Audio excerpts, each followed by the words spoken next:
자, 오늘 요한복음 2장에서 6장까지 말씀입니다. 오늘 우리가 다룰 부분이 요한복음 2장에서 6장인데 이 부분은 2장에서 12장 사이에 나오는 그 내용을 이제 반을 나눈 겁니다. 보통 2장에서 12장까지를 표적의 책이라고 부릅니다. 7가지 요한복음에 나오는 중요한 표적들이 2장에서 12장 사이에 나오게 되는데 그걸 한 번에 다 다룰 수 없어서 이제 반으로 나누어서 2장부터 6장까지만 먼저 살펴보게 됩니다.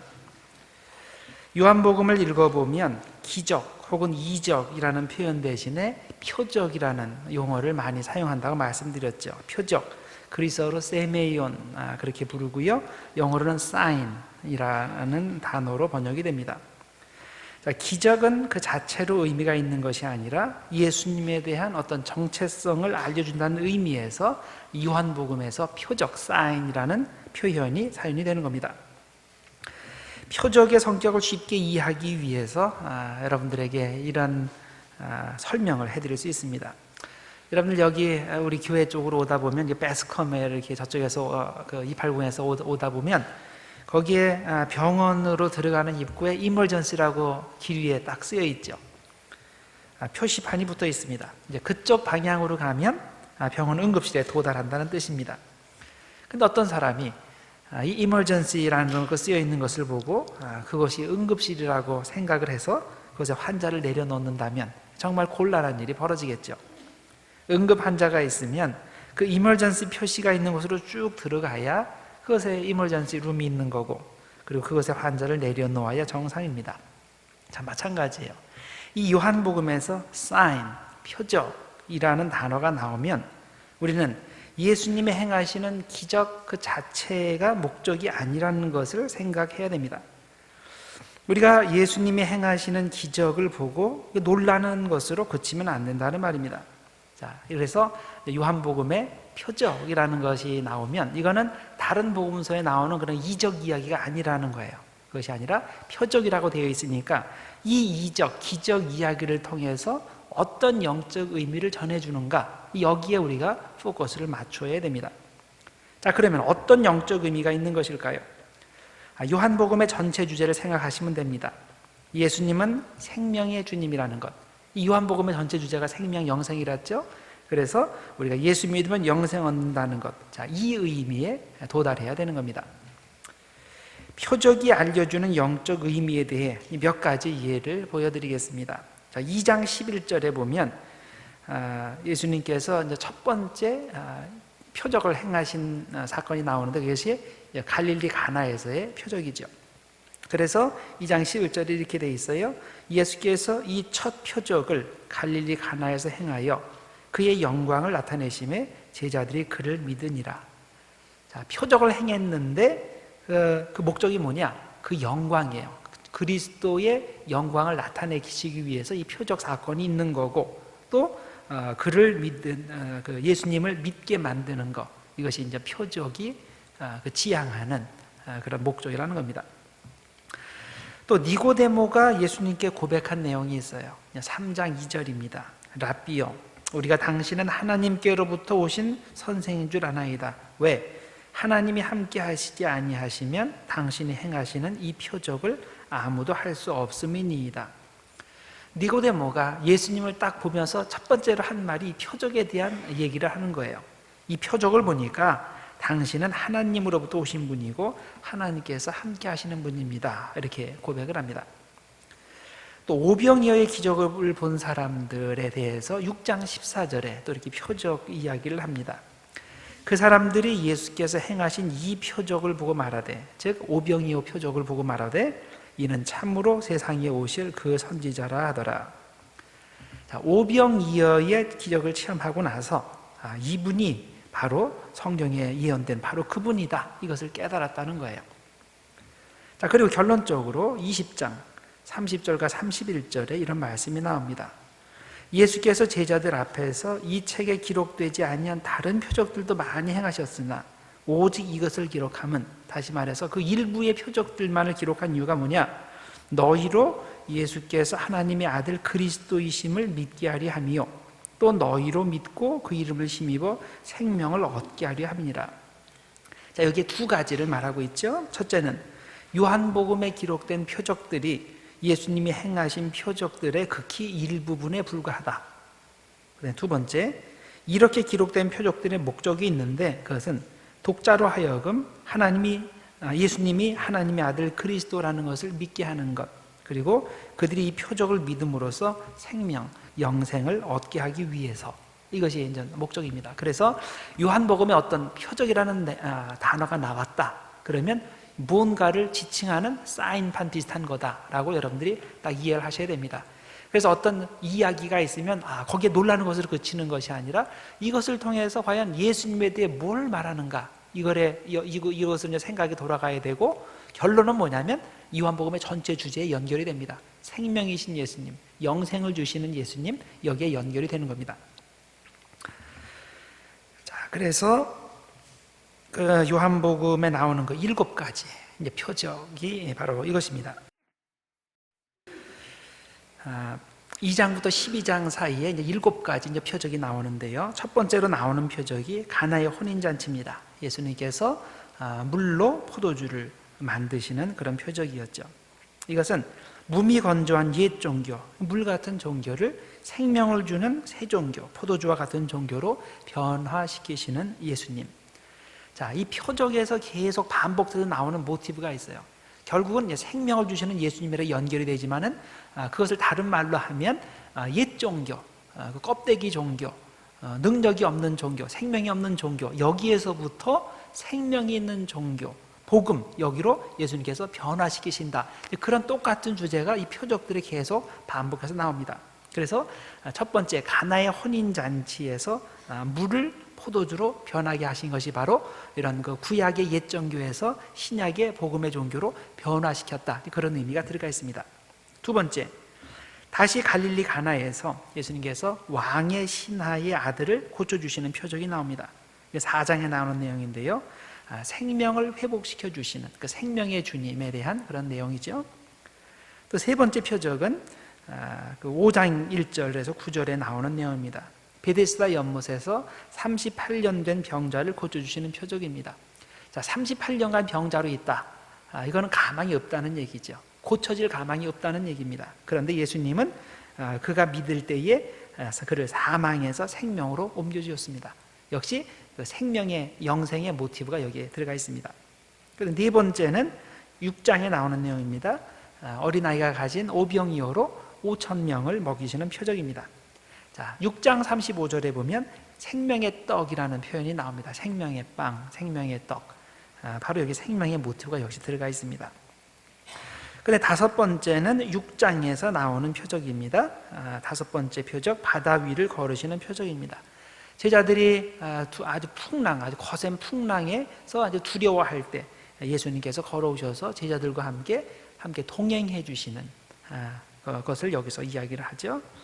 그 다음에 여섯 번째 표적은 9장에 나옵니다. 나면서부터 맹인된 사람을 고쳐주시는 표적, 육신의 눈을 뜨게 해주시는 그런 표적이 나오는데, 바로 이 말씀 전에 8장 12절에 예수님은 세상의 빛이시다, 생명의 빛이시다, 이런 표현이 나옵니다. 그래서 이런 그 육신의 눈을 뜸으로 인해서 이것이 이제 그 영적인 눈을 뜨게 해주시는, 그래서 빛으로 오신 예수님을 지칭하는 그런 표적이 됩니다. 그 다음에 마지막 7번째 표적이 11장에 나오는데요, 죽은 나사로를 살려주시는 그런 표적입니다. 여기에 11장 25절에 부활이요 생명이신 예수님이 여기에 설명되어 있습니다. 자, 이상 7가지 표적들을 간단히 살펴보았는데, 이 일련의 표적들은 생명의 주인이신 예수님의 영광을 점점 더 많이 드러내는 역할을 하고 있습니다. 그리고 죽은 나사로를 살리시는 이 7번째 마지막 표적에서는 예수님의 영광이 최고조에 다다르게 됩니다. 자, 그런데 이거는 예수님을 긍정적으로 보는 사람들에게 예수님의 영광이 최고조로 나타나는 거고, 이 적대자들의 눈에서 봐서는 이게 굉장히 위험한 것이 되죠. 그들의 입장에서 볼 때는 이런 표적들이 반복될수록 예수님과의 그 갈등, 영적 갈등이 점점 심해지다가 7번째에서는 아주 최고조에 이르게 되는 겁니다.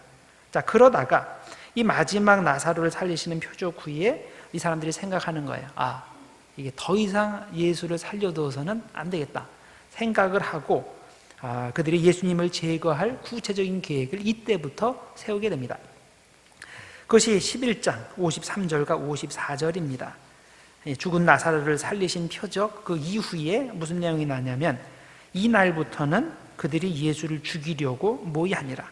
그러므로 예수께서 다시 유대인 가운데 드러나게 다니지 아니하시고 거기를 떠나 빈들 가까운 곳에 에브라임이라는 동네에 가서 제자들과 함께 거기 머무시느니라, 이렇게 되어 있습니다. 그래서 여러분들이 요한복음에 나오는 7가지 표적에 대해 이렇게 정리하시면 됩니다. 자, 표적, 이 단어는 그 자체로 의미가 있는 것이 아니라 예수님의 영광을 드러내고 예수님이 생명의 주님이라는 사실을 드러내는 그런 독특한 역할을 한다. 그걸 알아두시고요. 두 번째로, 표적이 반복되면서 점점 그리스도의 영광이 많이 드러나고, 이 마지막 7번째 표적에서는 생명의 주인이신 예수님의 모습이 절정에 이른다는 겁니다. 그리고 세 번째로, 동시에 적대자들에게는 이것이 예수님을 제거해야 한다는 결심을 본격적으로 하게 만드는 그런 그 구체적인 동기가 되는 겁니다.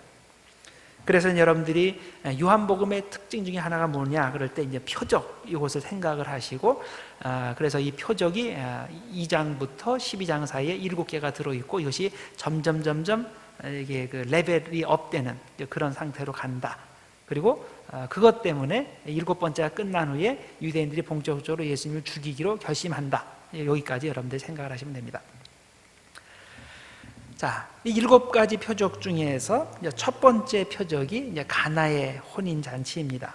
2장 1절에서 12절이죠. 자, 요한복음의 7가지 표적 중에 가장 먼저 나오는 것이 이 이야기입니다.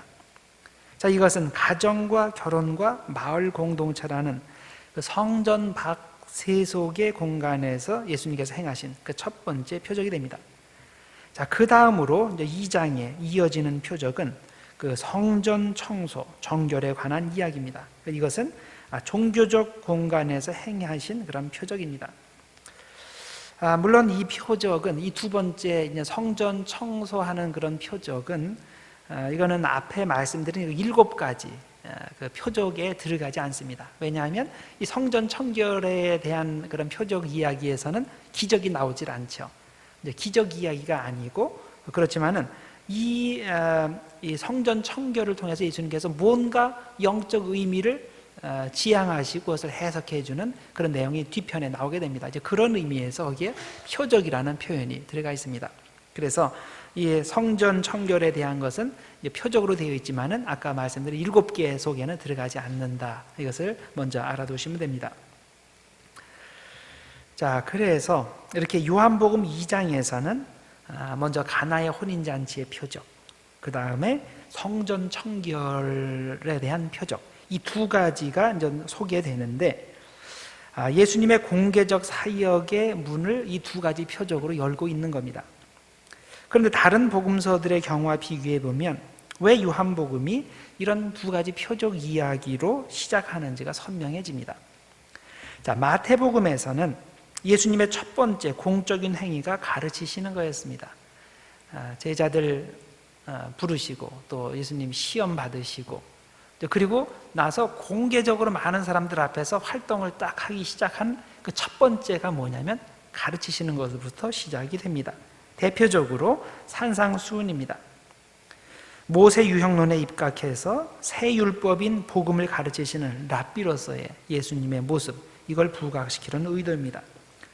자, 근데 마가복음에서는 뭐로 예수님의 공생애가 시작이 되냐면 가버나움 회당에 들어가서 그 더러운 귀신을 내어 쫓으시는 것으로부터 예수님의 공생애 사역이 시작이 됩니다.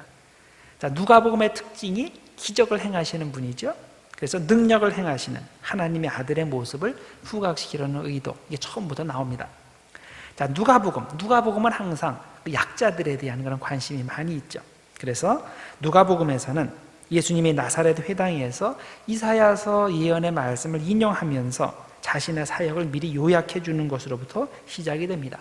자, 가난한 자들에게 복음이 전파된다, 뭐 병든 자들, 그런 얘기들이 쭉 나오죠. 그래서 사회적 약자들에게 관심을 가지시는 예수님의 모습이 처음부터 부각이 됩니다. 그러니까 각 복음서마다 예수님께서 공개적으로 공생의 사역을 딱 시작하시면서 가장 복음서의 특징적인 그 행동들을 하시게 되는 겁니다.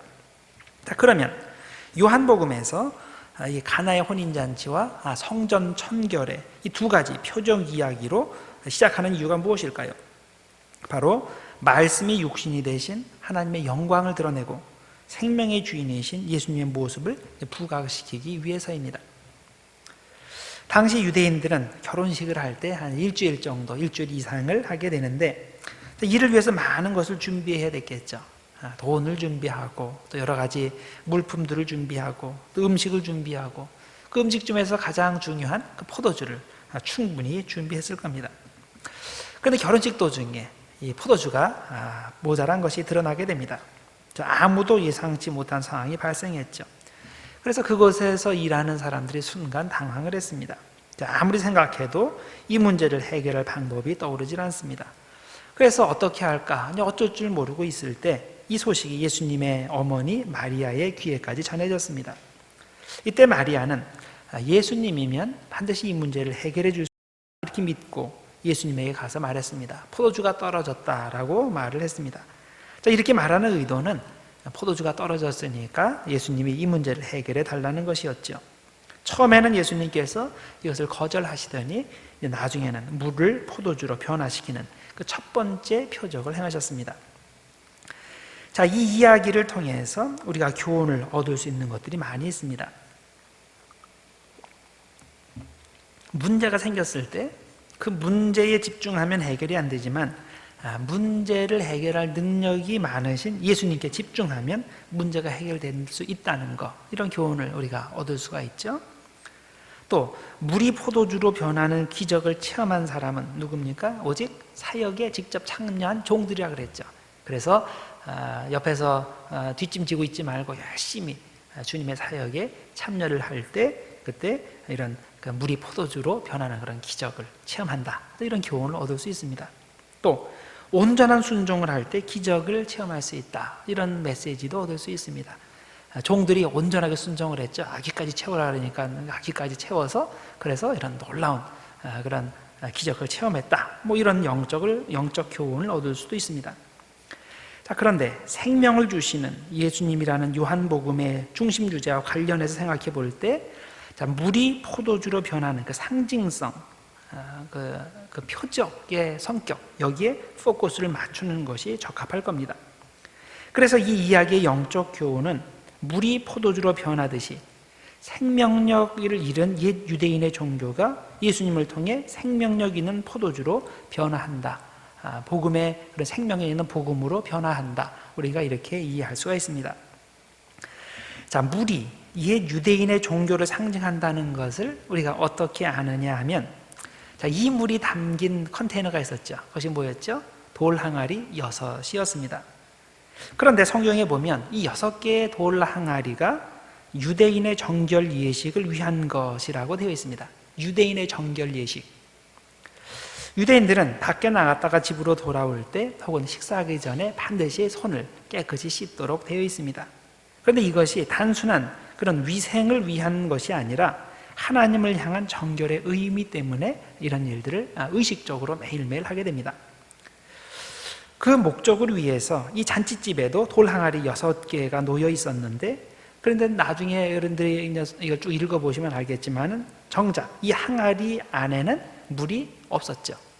아니면 물이 있어도 물이 조금밖에 있지 않았습니다.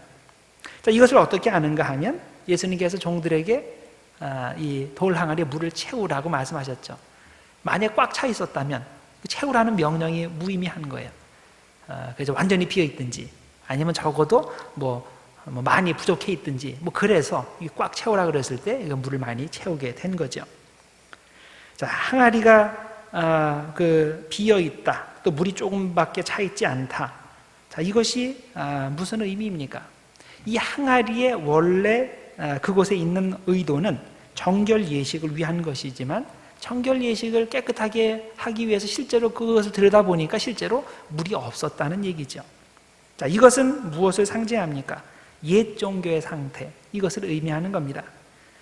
예수님은 이것을 질적으로 변화시켜서 영생의 복음, 실제적으로 물뿐만 아니라 사람을 살리는 그런 영생의 복음으로 바꾸어 주셨다. 이것이 이 가나의 혼인잔치의 영적인 의미가 되는 겁니다. 자, 옛 종교가 사람을 구원하지 못하고 영생을 주지 못한다는 한계성을 분명히 보여주는 예가 그 다음에 뒤따라 나옵니다. 그 이제 3장에 나오는 그 니고데모 이야기, 4장에 나오는 수가성 여인 이야기입니다. 자, 이 두 사람을 비교해 보면 완전히 정극단에 서 있는 사람들이 됩니다. 자, 한 사람은 상류층, 사내들인 사람이죠. 또 한 사람은 하류층 사람입니다. 한 사람은 남자고 한 사람은 여자입니다. 한 사람은 남쪽 사람이고 한 사람은 북쪽 사람입니다. 사마리아 사람입니다. 한 사람은 율법의 모델인 바리새인이고 또 한 사람은 죄인의 모델인 부도덕한 사람입니다. 한 사람은 사내들인의 일원이기 때문에 이름이 난 유명한 사람이고 또 한 사람은 이름조차 별로 없는 사람이에요. 이름이 여기 기록되어 있지 않죠. 기억할 필요가 없는 사람입니다. 자, 한 사람은 예수님을 만날 때 한밤중에 찾아왔어요. 한 사람은 예수님을 만날 때 대낮에 예수님을 만났습니다. 어쩜 이렇게 서로 다를 수가 있습니까? 마치 천국과 지옥의 차이만큼 이 둘이 그만큼 극대극으로 차이가 나는 것 같습니다. 자, 그런데 예수님의 눈으로 볼 때는 이 둘 사이의 차이가 전혀 없는 겁니다.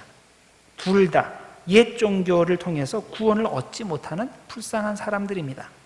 즉 영생을 모르는 사람들입니다. 그런 의미에서 둘 다 예수님이 꼭 필요한 사람들인 겁니다. 자, 니고데모, 옛 종교 깊숙이 들어가서 신앙생활하는 사람입니다. 그래서 다른 사람 눈으로 볼 때는 다른 사람들은 몰라도 이 니고데모, 이 사람은 구원의 확신이 있고 구원을 얻었고 영생의 기쁨도 누리고 있을 거다라고 생각이 되는 사람입니다. 그런데 실제로 보면 어떻습니까? 그렇지 않죠. 이 사람이 그래야 되는데 실제적으로 영생의 확신, 기쁨이 없습니다. 그래서 한밤중에 예수님을 찾아오게 된 거죠. 그래서 이렇게 그 영생의 문제로 이제 고민을 하고 있었는데, 자, 그 면에서 수가성 여인과 똑같습니다. 수가성 여인은 윤리적으로 너무나 문제가 많아서 하나님도 버렸다라고 생각될 정도로 가망이 없는 사람입니다. 스스로도 포기했고 남들도 자기를 포기했고, 그래서 아무도 만나기 싫어서 아무도 나타나지 않는 그 햇볕이 쨍쨍쨍 쬐이는 그런 대낮에 예수님을 그 물길로 나왔다가 예수님을 만나게 됩니다. 자, 이렇게 보면 한 사람은 옛 종교를 통해 구원을 얻지 못한 사람이고 또 한 사람은 옛 종교도 버린 사람입니다. 둘 다 영생이 없습니다. 자, 그런 면에서 이 두 사람, 외면적으로 보면 너무나 큰 차이가 나지만은 실질적으로는 전혀 차이가 없는 이 두 종류의 사람들인 겁니다. 자, 니고데모. 이 니고데모의 고민은 자기가 옛 종교의 중심에서 모범적인 신앙생활을 해왔는데도 구원의 확신이 없다, 영생의 기쁨이 없다는 것이었습니다. 그래서 한밤중에 예수님을 찾아왔는데 예수님께서는 그가 지금까지 살아오면서 한 번도 생각해 보지 못한 것을 말씀을 하셨습니다. 이게 뭡니까? 거듭나는 거죠. 물과 성령으로 거듭나야 내가 영생을 얻을 수 있다. 그리고 이것을 이루기 위해 장대에 달린 뱀을 믿음으로 바라보는 것을 표적으로 설명해 주셨습니다. 3장 14절과 15절입니다. 모세가 광야에서 뱀을 든 것 같이 인자도 들려야 하리니 이는 그를 믿는 자마다 영생을 얻게 하려 하심이라. 자, 모세가 광야에서 놋뱀을 만들어서 그것을 장대 위에 이렇게 올렸는데 그 불뱀에 물려서 죽을 지경이 된 그런 사람들이 믿음을 가지고 놋뱀을 쳐다보면 살았죠. 이것이 미래의 그리스도를 향한 표적이 된다는 겁니다. 장차 십자가에 달리시고 그리고 부활하신 예수님을 바라보는 사람은, 믿음으로 바라보는 사람은 살게 될 것이다. 자, 이런 그 미래의 그 예수님에 관한 영적 진리의 표적, 사인이 된 겁니다. 그래서 구약 예식의 종교를 통해 영생을 얻는 것이 아니라 예수님의 십자가와 부활을 믿는 믿음을 통해 거듭나고 이런 거듭남을 통해 영생을 얻게 된다는 것. 자, 이것이 예수님께서 이 니고데모에게 말씀하고자 하시는 그런 내용인 겁니다. 자, 그 다음 4장에서도 동일한 메시지가 강조됩니다. 수가성 여인에게 구약의 옛 종교가 절대 줄 수 없는 영생을 예수님은 새 복음을 통해서 줄 수 있다는 것입니다. 자, 수가성 여인은 모든 면에서 버림을 받은 사람입니다. 남자에게서 버림받고 사회적으로도 버림받고 또 종교적으로도 버림받은 사람입니다. 그런데 예수님께서 그녀를 일부러 찾아오시고 그녀에게 생명의 물을 제공해 주셨습니다. 역시 여기서도 주제가 뭐냐? 생명, 영생입니다. 예수님은 그녀와 대화하는 장소가 우물가였기 때문에 그 생명이라는 그 개념, 영생이라는 개념을 설명하기 위해서 생명의 물, living water 그렇게 그런 표현을 사용하셔서 그 생명에 대해서 설명을 해주셨는데, 만일 이 대화의 장소가 빵집이었다면 생명의 빵, 생명의 떡 뭐 이런 식으로 당연히 말씀을 하셨겠죠. 실제로 예수님께서는 6장에 오병이어의 표적을 보여주신 후에 35절에 그 표현을 사용하십니다. 나는 생명의 빵이다. bread of life. 나는 생명의 떡이다. 이런 표현을 사용하십니다. 예수님이 이렇게 계속 반복해서 생명의 주제를 말씀하신 이유가 뭡니까? 구약의 생명력 없는 종교에서 신약의 영생의 복음, 생명의 복음으로 이동하라는 그런 의미가 계속 지금 반복해서 나옵니다. 그러니까 이렇게 생각하시면 돼요. 요한복음의 주제는 생명, 영생을 얻는 거예요. 똑같은 것을 가르치기 위해서 다 여러 가지 다른 세팅, 다른 표적들을 사용하시면서 계속 똑같은 주제를 다른 면에서 부각시키면서 이제 강조를 하시는 겁니다. 수가성 여인은 사마리아 전통에 의거해서 예루살렘 성전의 정통성에 대한 의문을 표시했죠. 자, 자기가 사마리아에서는, 우리 사마리아 사람들은 그리심산에 자체의 성전이 있고 자기는 그것이 정통이라고 믿고 있는데 왜 남쪽 사람들은 예루살렘에 있는 것이 진짜고 우리 거는 가짜라고 말하냐? 이런 질문을 했죠. 그럴 때 예수님께서는 전혀 다른 차원의 대답을 해주셨습니다. 이것이 옳다, 어떤 게 진짜다 이런 얘기하지 않으시고 그런 그 지역적인 그런 것 차원을 넘는 말씀을 해주셨어요.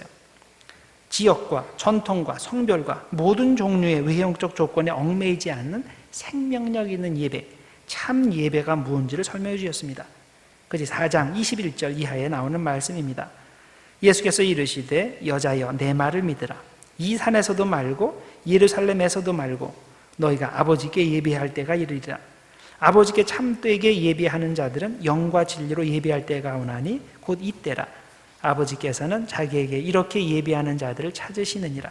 하나님은 영이시니 예배하는 자가 영과 진리로 예배할지니라. 이 수가성 여인은 여기서 예배됩니까? 저기서 예배됩니까? 이걸 물었어요.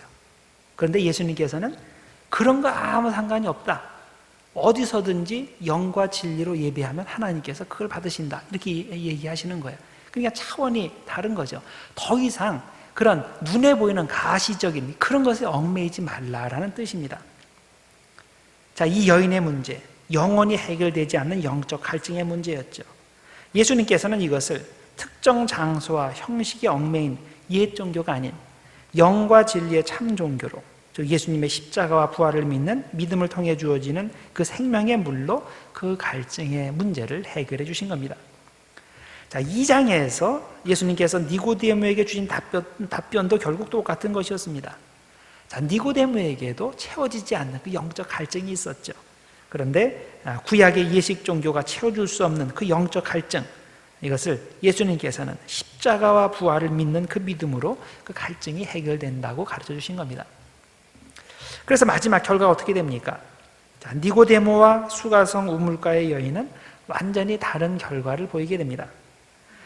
한마디 딱 하면 잘 깨닫고 잘 이해할 것 같았던 니고데모는 예수님께서 물과 성령으로 거듭나야 한다고 말씀하셨을 때 전혀 깨닫지 못하고 그냥 집으로 돌아갔습니다. 성경에는 그가 예수님께서 이 말씀을 하셨을 때 어떻게 삶이 변했는지, 어떻게 반응을 했는지가 나와 있지 않습니다. 왜 나오지 않았을까요? 반응이 신통치 않으니까. 기록할 필요가 전혀 없는 케이스예요. 그러니까 거기까지 얘기가 딱 끝나고 그 뒷얘기는 나오지가 않습니다. 그런데 우물가의 여인은 어땠습니까? 말해도 별로 깨달을 것 같지 않았는데 예수님께서 한마디 딱 하니까 이 여자가 이걸 깨닫습니다. 예수님의 메시지를 정확히 깨닫고 예수님이 그리스도라는 것을 이해를 합니다. 그리고 나서 곧바로 그리스도를 전하는 전도자가 되었습니다. 당장 동네로 뛰어들어가서 나에 대한 모든 것을 알고 있고 그것을 설명하는 이 선지자, 이 사람을 와서 봐라. 그래서 그 사람들을 전도하죠. 그리고 나서 그 사람들에게 예수님께서 직접 복음을 전하시고 그리고 나서 예수님을 믿는 사람들로 바뀌게 됩니다. 자, 그래서 이 여인은 예수님을 만났을 때 부도덕한 여자에서 예수님을 전하는 그 전도자로 변하게 됩니다. 여러분, 무언가 가진 게 많다고 생각되는 사람은 구원받기가 힘듭니다. 뭘 가졌든지, 지식을 많이 가졌든지, 재물을 많이 가졌든지, 경험을 많이 가졌든지, 무언가 스스로 나는 충분히 가졌다고 생각하는 사람은 이 예수님을 통해서 구원받기가 힘듭니다. 물론 그런 사람들 구원받지 못한다는 얘기가 아니죠. 구원받아도 우여곡절이 많아요. 시간이 오래 걸립니다. 니고데모, 자, 예수님을 만났을 때 별 반응을 보이지 않고 그냥 집으로 되돌아갔지만 나중에 보면 이 사람도 예수님을 위해서 헌신하는 사람으로 변하는 것을 알 수 있습니다. 요한복음 7장 50절과 51절에 보면 유대인들이 예수님을 비난하고 또 예수를 좋게 말하는 사람들에게 이제 저주를 퍼부을 때 이 니고데모가 나서서 그들을 변호하는 그런 장면이 나옵니다. 요한복음 7장 50절에 이렇게 되어 있어요. 그 중에 한 사람, 그 전에 예수께 왔던 니고데모가 그들에게 말하되 우리 율법은 사람의 말을 듣고 그 행한 것을 알기 전에 심판하느냐, 이렇게 한마디 던집니다. 또 요한복음 19장 38절에 보면 예수님께서 십자가에 돌아가셨을 때 그때 아리마대 요셉이 나타나서 빌라도에게 예수님의 시신을 달라 그래서 가져가죠. 자, 그때 이 사람만 나온 게 아니에요. 또 한 사람이 또 있었어요. 그 사람이 니고데모입니다.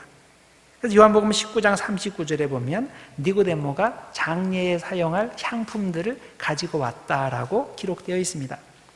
일찍이 예수께 밤에 찾아왔던 니고데모도 모략과 침향 섞은 것을 100리트라쯤 가지고 온지라. 이 구절이 딱 들어가 있어요. 이걸 보면 나중에 니고데모도 예수님의 제자가 되었고 그리고 결정적인 순간에 예수님의 시신에 바를 향품을 가지고 옴으로써 공개적으로 자신의 신앙을 밝힌 것으로 되어 있습니다. 자, 그런 의미에서 볼 때 이 니고데모는 잘된 케이스입니다. 나중에라도 깨닫고 주님을 따른 사람입니다. 그런데 이 케이스보다 안 된 케이스가 훨씬 많이 있는 거죠. 그러니까 성경에는 이 잘된 케이스 한 가지만 이렇게 나오는 거예요.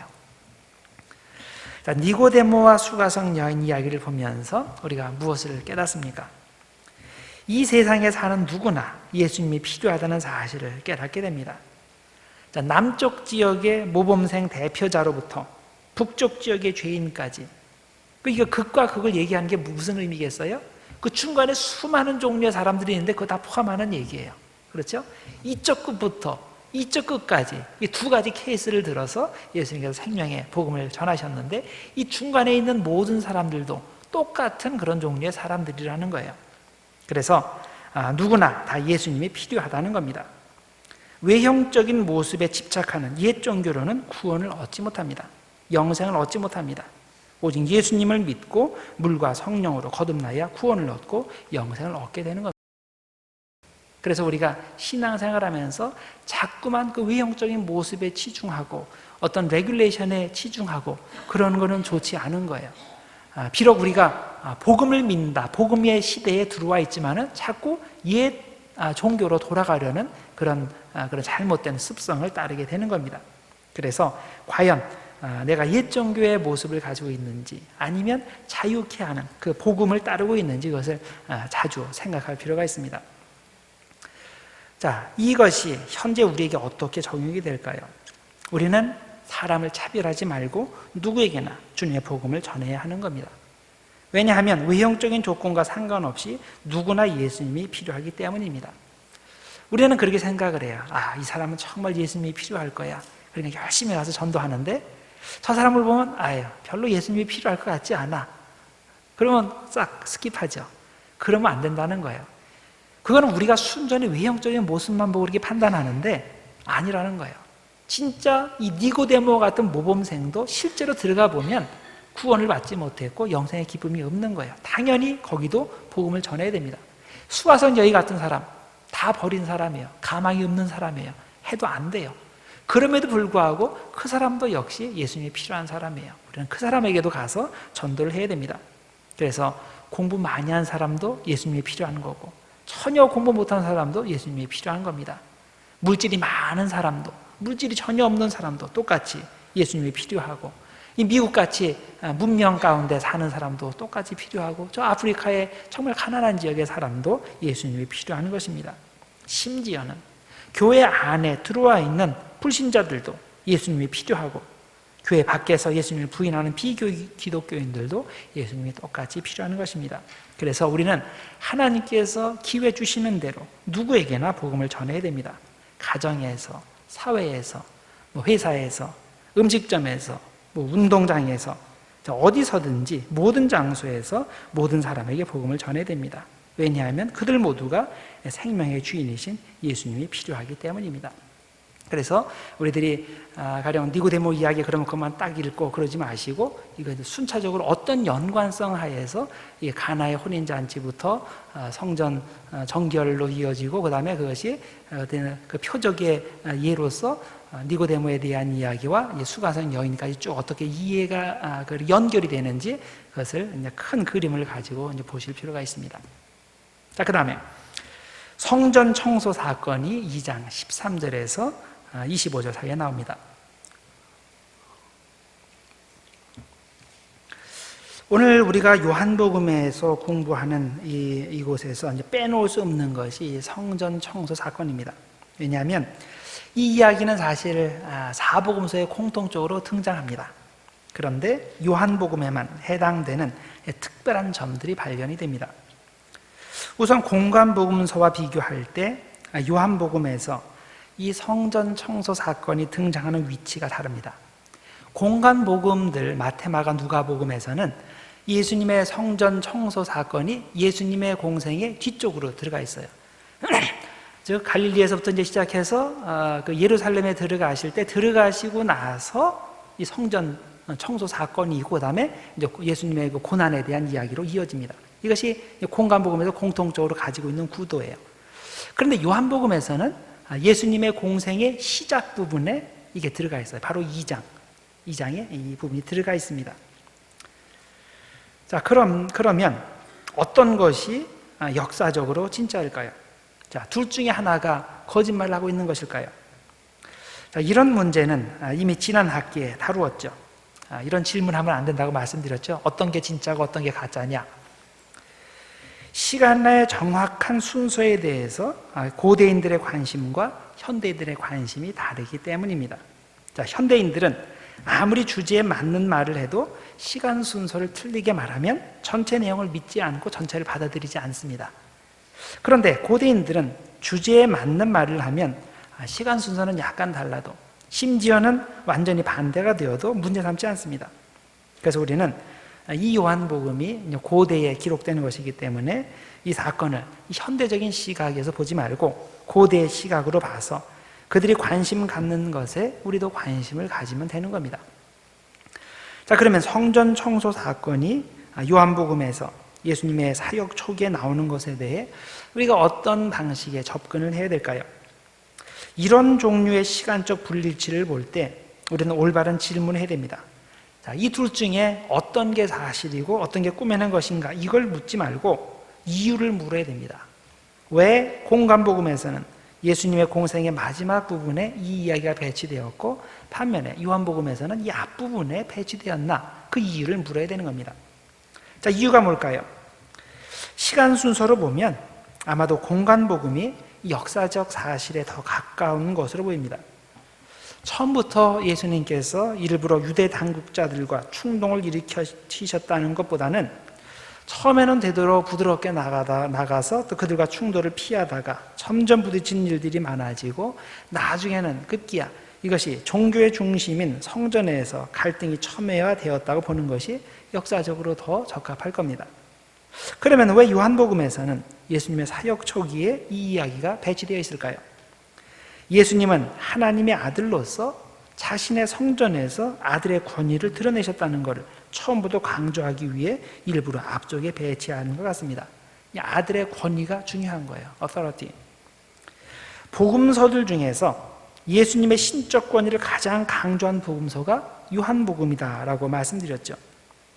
요한복음에 나타난 예수님은 절대 연약한 분이 아니라 모든 상황을 주도하시는 분으로 소개됩니다. 전혀 꿀리는 모습이 없습니다. 자, 1장을 시작하면서부터 차이가 나요. 그렇죠? 1장을 시작하면서 뭐라고 되어 있냐면 예수님이 하나님과 하나이신 분. 그러니까 격이 다른 거예요. 말씀, 로고스의 위치에서 성부 하나님과 함께 이 세상을 창조하신 창조자.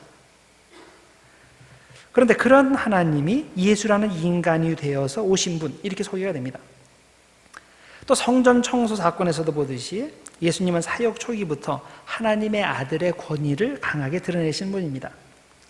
자, 나중에 그 겟세마네 동산에서 유다가 사람들을 모아가지고 예수님을 체포하기 위해서 왔죠. 그럴 때 예수님께서 물으셨습니다. 너희가 누구를 찾느냐? 그럴 때 그들이 나사렛 예수다. 그렇게 할 때 예수님께서 대답하셨습니다. 내가 그 사람이다. I am he. 자, 그러니까 그 순간 이 말을 듣는 사람들이 어떻게 되었습니까? 다 뒤로 물러가서 땅에 엎드려졌다라고 돼 있어요. 이건 요한복음에만 나오는 내용입니다.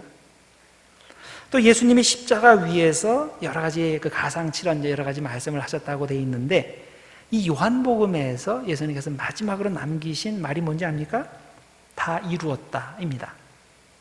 나약한 모습이 아닌 모든 상황에서 심지어 자신이 십자가 위에서 죽는 상황에서도 주도권을 쥐고 계시는 모습입니다. 자, 이런 예들을 볼 때 우리는 요한복음의 예수님은 철저히 신적인 권위를 가진 분으로 묘사되고 그 점을 강조하기 위해서 처음부터 성전 청소 사건을 예수님의 사역 초기에 배치하는 것으로 보입니다. 자, 그런데 이보다 더 중요한 이유가 있다고 생각합니다. 예수님은 이 사건을 통해서 동물 희생 제사를 드리는 구약의 의식 종교를 청산하고 그 대신 신약의 새 종교를 시작하신다는 사실을 강조하기 위함이라고 생각합니다. 자, 이것이 앞에 그 정결 예식을 위해서 둔 그 6 돌 항아리, 그 개념과 지금 연결이 되는 겁니다. 그래서 동일한 주제가 첫 표적 사건으로부터 계속 반복되고 있습니다. 정결 예식을 위한 물을 사용하는 포도주를 만드시는 기적에서도, 그리고 성전에서 희생 제사를 드릴 동물을 내쫓으시는 사건에서도, 또 옛 종교의 중심에서 활동하던 니고데모에게 거듭남에 대해 설명하시는 이야기에서도, 그리고 또 특정 장소와 전통에 매인 수가성 여인에게 영생하도록 샘솟는 생명의 물에 대해 설명하시는 것에서도 이 공통 주제가 흐르고 있는 겁니다. 즉 예수님은 생명이 결여된 구약의 예식 종교를 생명이 넘치는 신약의 참 종교로 바꾸시는 겁니다. 그래서 똑같은 주제가 지금 쭉 이어지게 되죠.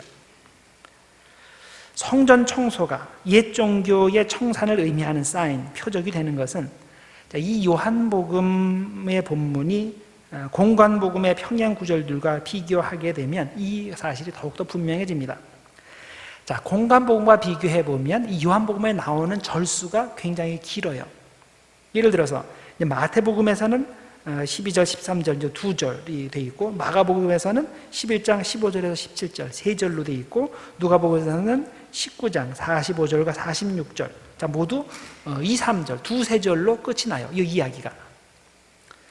자, 그런데 이 요한복음에서는 그 공관복음에 나오는 내용이 이 앞부분 13절에서 16절까지 여기에 이제 포함되어 있고, 그 다음 17절부터는 이 요한복음에만 나오는 내용으로 이어집니다.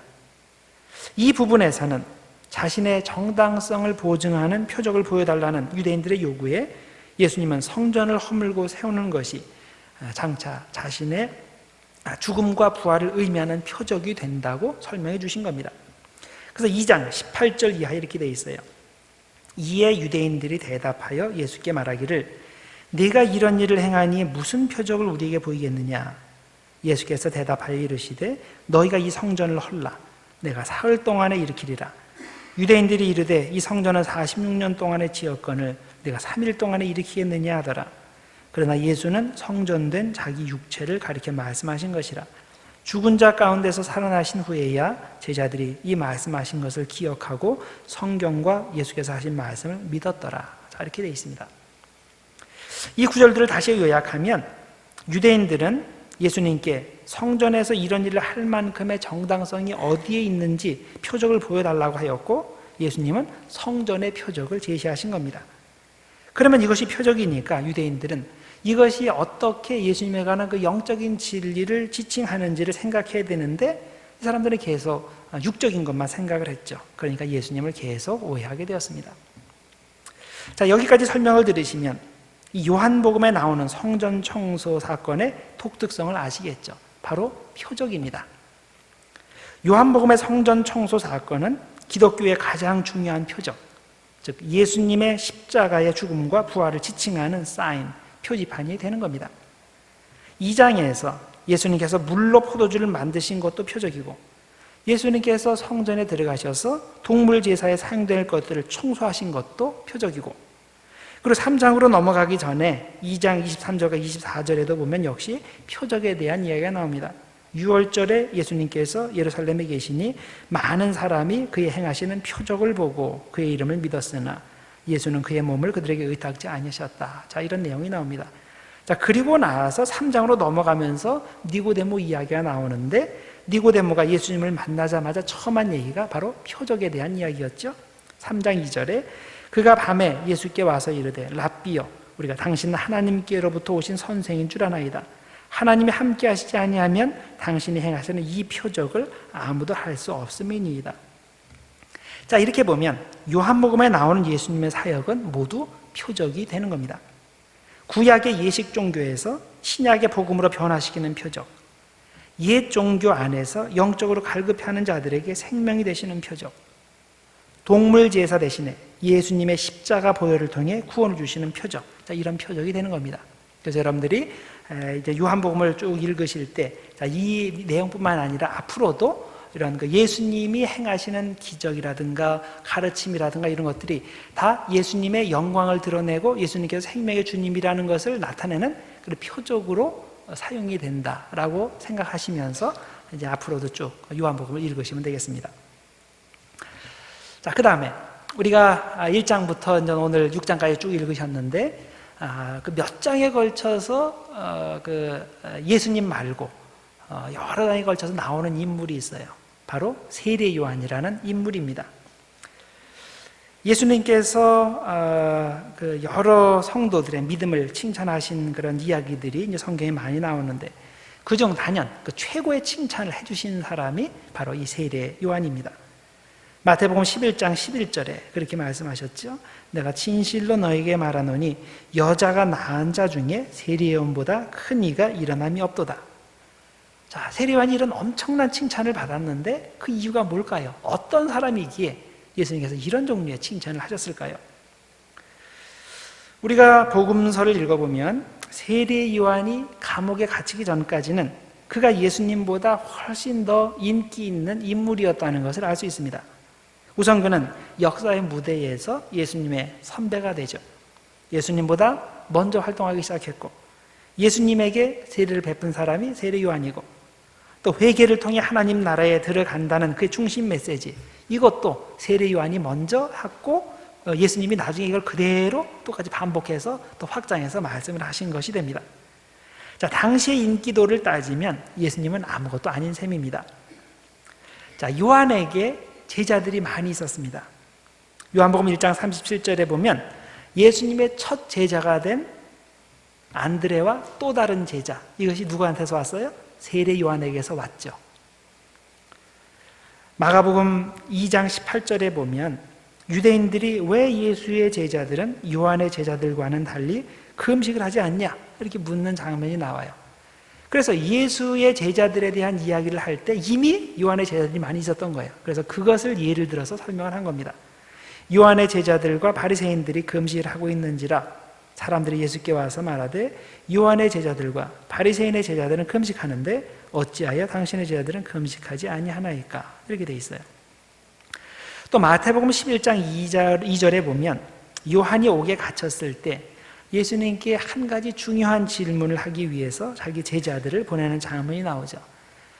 우리가 기다리고 있던 그분이 바로 당신입니까? 이걸 물어볼 때 자기 제자들을 보냈다고 돼 있어요. 또 누가복음 11장 1절에 보면 예수님의 제자들이 예수님께 기도를 가르쳐 달라고 하는 장면이 나오는데 그 이후로 들은 것이 바로 요한의 제자들입니다. 요한이 자기 제자들에게 기도를 가르쳐 줬는데 예수님도 제자들은 우리에게 기도를 가르쳐 주셔야 되는 게 아닙니까? 이렇게 하면서 요청을 한 거예요. 그럴 때 이제 주기도문이 거기서 나온 거죠. 자, 더 나아가 세례 요한이 얼마나 당시에 인기가 많았는지 그를 메시아로 생각하는 사람들이 많이 있었습니다. 누가복음 3장 15절에 보면 모든 사람들이 요한을 메시아가 아닐까라고 생각했다는 구절이 나옵니다. 백성들이 바라고 기다림으로 모든 사람들이 요한을 혹 그리스도신가 심중에 생각하였다 나와요. 혹 그리스도실까 심중에 생각할 뿐만 아니라 실제로 나중에 가보면 요한을 메시아로 선포한 그룹이 나옵니다. 외경인 클레멘트 문서에 보면 요한의 제자들이 요한을 그리스도로 선포하였다라는 그런 내용이 나옵니다. 자, 이런 상황이면 이 세례 요한도 한몫 챙길 수 있다고 생각하지 않았겠습니까? 많은 사람들이 자기를 따르고 있고 또 자신에게 충성하는 제자 그룹도 생겼고 심지어는 많은 사람들이 나를 메시아로 알고서 따라다니는 사람들이 많이 있는데 그렇다면 내가 한번 메시아 행세를 해볼 수 있지 않을까 그렇게 생각하지 않겠습니까? 그런데 요한은 그런 생각을 전혀 하지 않았습니다. 그런 종류의 생각이 이 사람의 마음을 스치지도 않았습니다. 왜냐하면 그는 자신의 사명을 분명히 알고 그 사명대로 철저히 살았던 사람이기 때문입니다. 요한복음 1장 19절 이하에 보면 요한이 설교하는 내용이 나옵니다. 설교의 내용이 뭐냐면 나는 그리스도가 아니라 하는 겁니다. 일종의 설교를 하는데 설교 제목이 나는 그리스도가 아니다 이거예요. 여러분들 매주 교회 오시면 그 주보에 설교 제목이 나오죠? 그러면 설교 제목이 그냥 붙이는 게 아니겠죠. 뭔가 중요한 이유가 있으니까 붙였겠죠. 만약에 제가 설교 제목을 할 때 나는 그리스도가 아닙니다. 이렇게 설교 제목이 그거라면 그럼 뭘 의미해요? 많은 사람들이 나를 그리스도로 알고 따라온다는 거를 전제로 한 거죠. 마찬가지야. 세례 요한이 설교 제목이 뭐냐면 나는 그리스도가 아닙니다. 이건 뭐냐면 많은 사람들이 그렇게 알고 잘못 따라하고 있다는 거예요. 그래서 그걸 교정시켜주기 위해서 이런 설교 제목을 붙인 겁니다. 그러면 나는 그리스도가 아니고 나는 뭐라 그랬어요? 광야에서 외치는 자의 소리라고 그랬어요. 나는 소리다. 일종의 나는 스피커다 그거예요. 스피커가 뭐 자기가 하고 싶은 말 하는 게 아니죠. 그냥 마이크에서 나오는 거를 그대로 그냥 전달할 뿐인데 그런 종류의 사람이 바로 나라라는 겁니다. 그래서 자신은 소리이기 때문에 설교에 자기 목소리가 들어가면 안 되고 오직 주님이 그리스도시라는 말씀만 전달되어야 한다는 겁니다. 또 뭐라고 얘기하냐면 나는 그 선지자가 아니다 라고 얘기해요. 그 선지자, 오실 그 선지자, 이건 뭘 말하냐면 신명기 18장 15절에 나오는 그 모세와 같은 선지자도 아니라는 겁니다. 신명기에서 이렇게 돼 있어요. 내 하나님 여호와께서 너희 가운데 내 형제 중에서 너를 위하여 나와 같은 선지자 하나를 일으키시리니 너희는 그의 말을 들을지니라. 자, 모세와 같은 선지자가 이제 말세에 나타나게 될 텐데 그 사람이 메시아고 뭐 그 사람을 믿어라. 그럴 때 네, 그 사람 아니다라는 거예요. 더 나아가서 자신이 두 번째 엘리야임을 인정하지도 않습니다. 그런데 실제로 그는 엘리야죠. 말라기 4장 5절에 보면 마지막 날에 엘리야가 보냄을 받을 거라는 그런 예언이 나오고 그리고 마태복음 17장 10절 이하에 보면 예수님께서 그를 가리켜서 바로 엘리야가 왔다. 그 사람이 바로 이 세례 요한이다라고 말씀하시는 장면이 나옵니다. 자, 그렇다면 세례 요한이 자신이 엘리야임을 인정할 만도 한데 왜 이것까지 부인하는 걸까요? 최대한 자신을 중심 무대에 올려놓지 않기 위해서였을 겁니다. 자신은 그저 예수님을 전하는 사람으로서 그저 광야에서 외치는 사람의 소리로서만 사람들에게 기억되어야 한다고 생각을 한 겁니다. 이 정도로 세례 요한이 철저하게 겸손하고 순수했던 겁니다. 또 요한복음 1장 37절에 보면 요한의 두 제자가 예수님께로 가는 내용이 나온다고 말씀드렸죠. 이 두 사람이 안드레라는 사람하고 이름이 밝혀지지 않은 제자라고 되어 있습니다. 아마 이름이 밝혀지지 않은 제자가 이제 사도 요한이 아닐까라고 생각이 되는데 정확히는 모릅니다. 자, 그런데 이 두 제자가 예수님을 어떻게 따르게 됐을까요? 우연히 그렇게 됐을까요?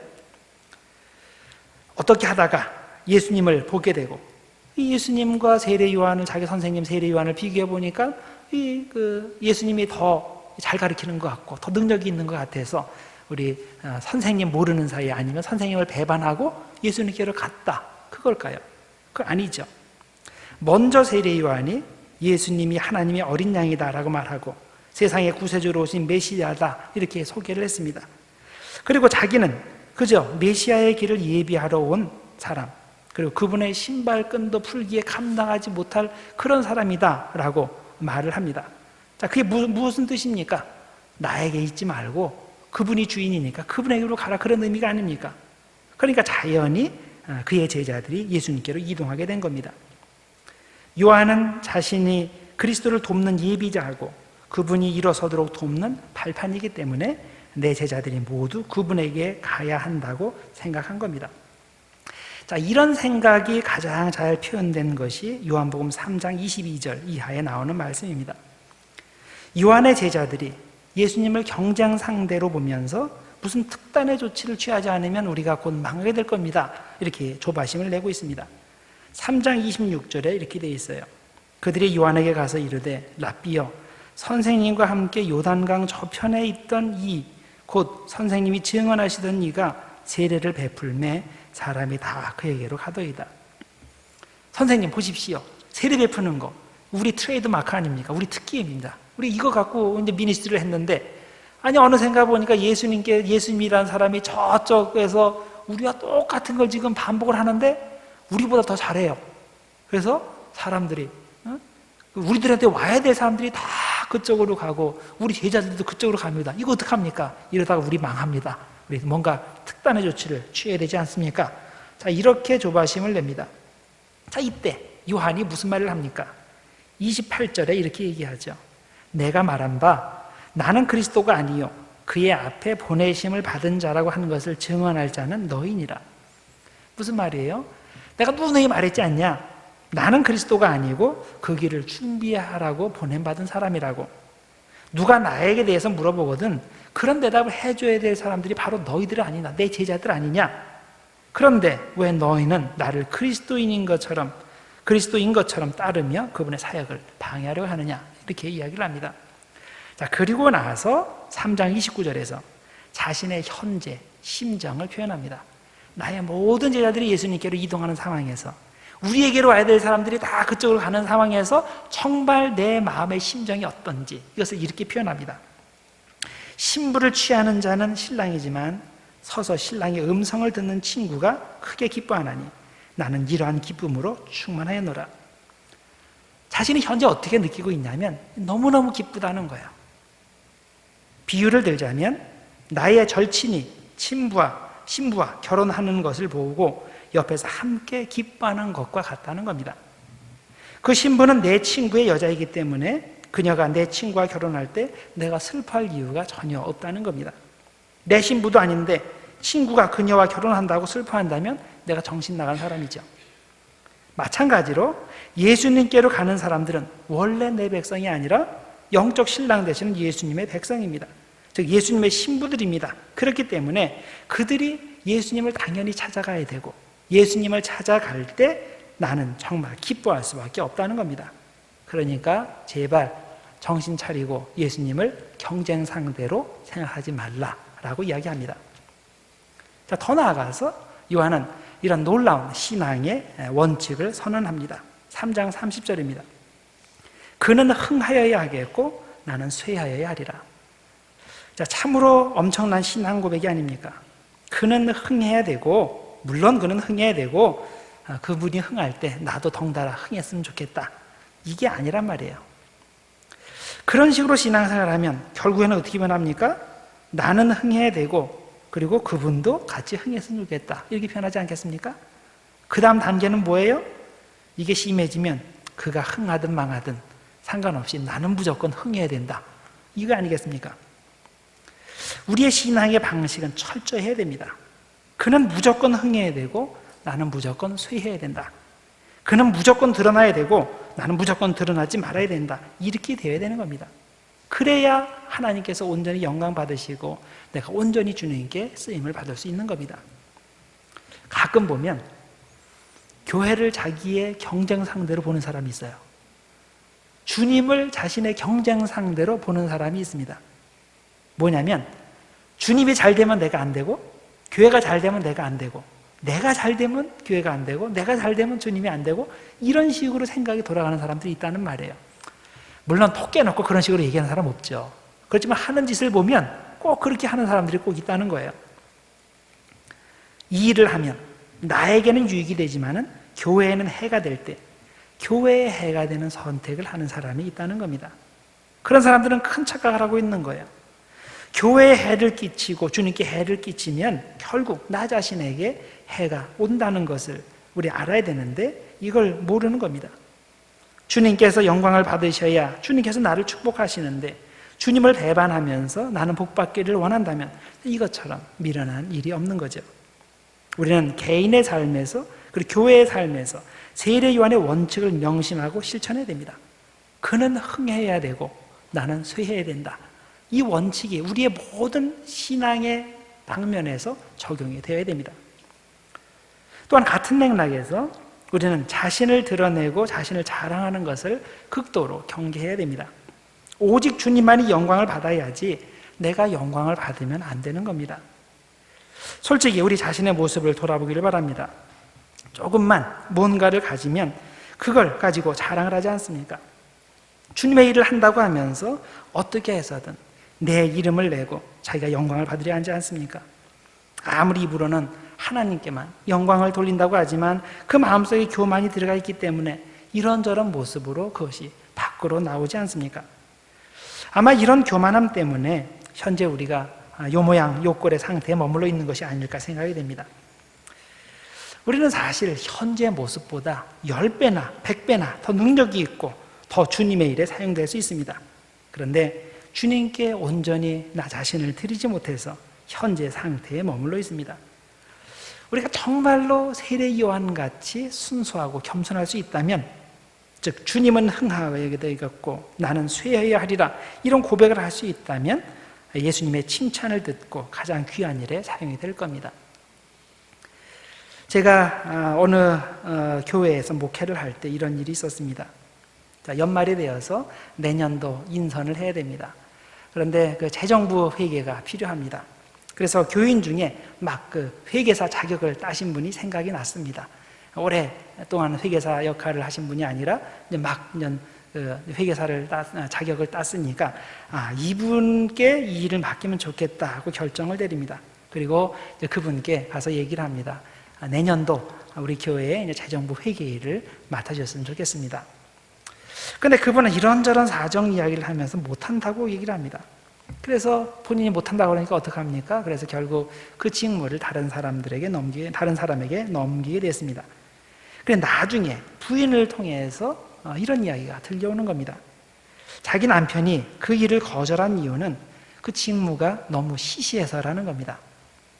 자기 정도면 이제 CPA를 딱 땄으니까 자기 정도면 재정부장을 해야 되는데 어떻게 재정부장 밑에서 재정부 회계를 하냐는 거예요. 아무나 할 수 있는 일을. 그래서 자존심이 상했다는 겁니다.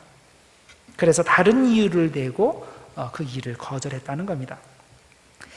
정말 신앙의 기본이 안 된 거죠. 세례 요한과는 너무나 다른 차원의 신앙생활을 하는 겁니다. 세례 요한이었다면 어떻게 했을까요? 이것도 너무나 과분하다고 생각하고 이런 직무를 맡겨주신 주님께 감사하며 최선을 다해 일을 했을 겁니다. 우리는 어떻습니까? 아무리 사소하게 보이는 일도 주님을 위한 거라면 너무나 감사하게 생각하며 최선을 다합니까? 아니면 자존심 상한다고 생각하면서 더 근사한 일을 달라고 하겠습니까? 이런 분에게 더 크고 더 근사한 일을 맡기면 꼭 사고를 칩니다. 주님을 위해서 일을 하는 게 아니라 자기를 위해서 본격적으로 일을 하기 시작하기 때문입니다. 물론 말로는 주님의 일을 한다고 하고 주님께 영광 돌리기 위해 일한다고 하지만은 그가 하는 일을 보는 사람들은 다 압니다. 그 알량한 자존심을 만족시키기 위해서 하나님의 이름을 팔고 있다는 것을요. 자, 주님은 흥하여야 되고 나는 쇠여야 한다는 신앙의 원칙을 가지고 있는 사람은 어떤 일을 하든지 어떤 상황에 처했든지 감사함으로 충성하고 순종합니다. 여러분, 주님을 위해서 하는 일은 절대로 보잘것 없는 일이 없습니다. 주님을 위해서라면 작은 일이건 큰 일이건 다 중요한 일이고 나의 사명은 그 일을 최선을 다해서 감당하는 겁니다. 아니, 생각의 차원을 바꿔서 그런 일을 나에게 맡겨주신 것만도 너무나 엄청난 은혜라고 생각을 해야 되는 겁니다. 아무리 예수님의 신발끈 푸는 그런 일을 할지라도 그게 작은 일이 아님을 알아야 됩니다. 왜냐하면 그 신발끈 그 끈에 무슨 엄청난 복이 연결되어 있는지 아무도 모르기 때문입니다. 그래서 여러분, 요한의 축복을 받기를 원하시면 요한같이 신발끈 푸는 일을 기쁘게 감당하시길 바랍니다. 무협 영화를 보면 되게 비슷한 패턴이 반복이 됩니다. 어느 날 무술을 배우고 싶은 사람이 우연히 고수를 만나게 됩니다. 그래서 그에게 가서 자기를 제자로 받아달라고 간청을 합니다. 그러면 그 고수는 그걸 안 받아주죠. 이 핑계 대고 저 핑계 대고 딴 데 가보라 그러고 이게 안 받아줘요. 그런데 이런저런 수모를 받으면서도 그걸 잘 견디고 끝까지 남은 사람은 이제 그래 네가 정 그러면 제자를 받아주겠다고 제자를 딱 받아줍니다. 자, 그런데 그것으로 끝이 아니죠.